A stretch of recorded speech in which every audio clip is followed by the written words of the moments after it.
Omwagalwa, nsanyuse okubeera nga tuli wano olwaleero ku day 14 nga tugenda mu maaso okusabira abaana baffe mu lugendo luno olw'ennaku 31. Jjo twayiga nga tusabira abaana baffe okubeera nga Mukama abalongoosa, babeere abatuukirivu wadde nga tuli mu nsi ey'ekibi. Mukama akisobola okutereeza empisa z'abaana baffe.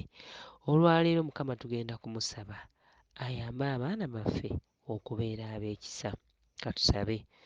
Mukama tukwebaza kubanga oli mulungi gye tuli, tukwebaza olw'omukisa gw'otuwadde ate ogenda mu maaso nga tusabira abaana baffe okubeera ab'ekisa mu nsi ekambuwadde, mu nsi ejjudde ettima n'obutayagaliza.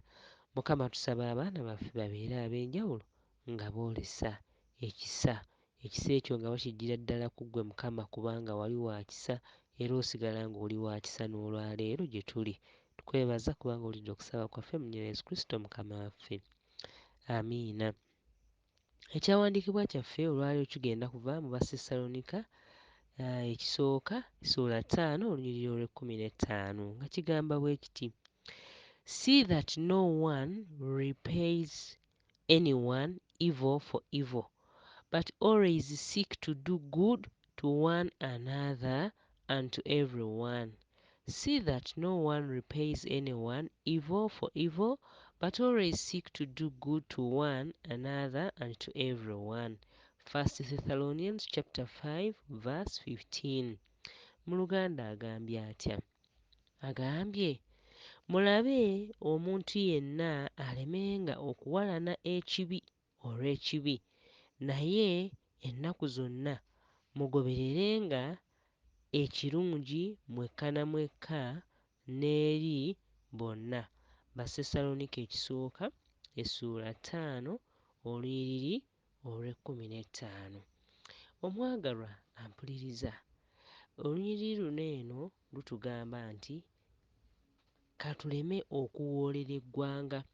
Olwaleero ensi olw'okuba ng'ejjudde obubi bungi, abantu oli abeera awo n'agenderera okukola obubi newankubadde nga tolina kibi kyonna ky'omukoze, naye nakkola obubi, mutima ne weebuuza yiyi ono annanze ki?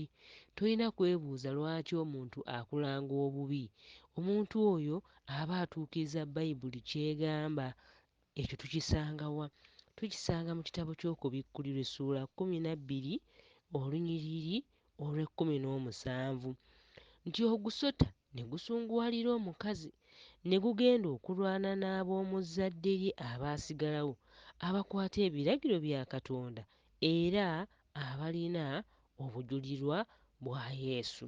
Omwana wa Katonda, olw'okubanga tumanyi nti nno Setaani ogwo gwe gusota, guli mu lutalo, gulwanagana n'abaana ba Katonda.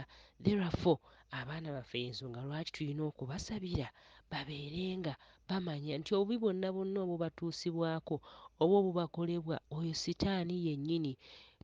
Kabaleme okutunuulira omuntu oyo abakoze obubi nga ye mubi, naye oyo omuntu just ali kikozesebwa kya Setaani, era kabaleme okulwanagana naye nga nabo bayiiya engeri y'okumuddiza revenge, naye wabula kabasabe Mukama Katonda abayambe abawe ekisa okusaasira omuntu oyo, okumusabira ate era olw'ekisa kya Katonda okumukola obulungi. Kyova olaba wano Pawulo agambye nti tetukola muntu bubi nga ye bw'atukoze, nedda. No one repays anyone evil for evil, but always seek to do good to one another. Maama White alina quotation gye yawa ku nsonga eyo, agamba we do not need to keep our own record of trials. Tetulina kubeera nga tutereka ebyo oba embeera enzibu oba ey'okugozesebwa gye tuyitamu, nedda. Difficulties, obuzibu bwe tuyitamu katuleme okubeera nga tubutereka ku mutima. Griefs, okubeera oba nga tukungubaga tufiiriddwa, and sorrows, nti n'okunakuwala. All these things are written in heaven's books and God will take care of them. Ebigambo ebyo tubijja mu kitabo kya Ministry of Healing, nti tetwetaaga kutereka ku mmeeme zaffe okugezesebwa kwe tuyitamu, ebizibu bye tuyitamu, ennaku gye tuyitamu. Nedda, ebintu ebyo biwandiikibwa mu bitabo eby'eggulu. Ebintu bye tuyitamu naddala ebizibu bwe biba nga biwandiikibwa mu bitabo by'eggulu, kitegeeza Mukama Katonda abimanyi.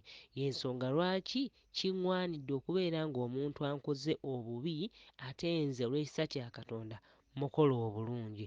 Baluumi 12:2 agamba atya? Omulabe wo bw'alumwanga enjala muliisenga, bw'alumwanga ennyonta muwenga ekyokunywa, kubanga bw'okola bw'otyo oli mukumira amanda g'omuliro ku mutwe gwe. Tusabire abaana baffe baleme okubeera abo abaliwo okukola revenge oba okuddiza obubi abo abakoze obubi. Lwaki? Kubanga ate ffe tuli babuulizi ba njiri. Tusabe Mukama Katonda ayambe abaana baffe babeere ab'ekisa, era nga ne mu nsi eno etawaana n'obubi n'obukyayi obutaagaliza, leka abaana baffe tubasabire Mukama abayambe akwate ku mmeeme zaabwe, bayimirirewo nga banjawulo, bayimirire nga baakisa, bayimirire nga ensonga zaabwe zonna baziteeka ku mmeeza ya Mukama Katonda. Kubanga Mama Wise naye atugambye nti ebintu ebyo byonna ebitutuukako Mukama Katonda abiwandiika mu bitabo by'eggulu. Kitegeeza Mukama abifaako. He will take care of them. Let us pray. Mukama tukwebaza kubanga owulidde okusaba kwaffe. Abaana baffe batondemu emitima egy'ekisa, abaana baffe batondemu emitima egisonyiwa, ne wabula bakutunuulire nga ggwe Katonda waabwe, ate era afaayo nnyo ku byonna ebibatuukako mu bulamu. Naffe abakulu Mukama kye kimu. Otusaasire Ayi Mukama, ku bwa Yesu Kristo Mukama waffe. Amiina.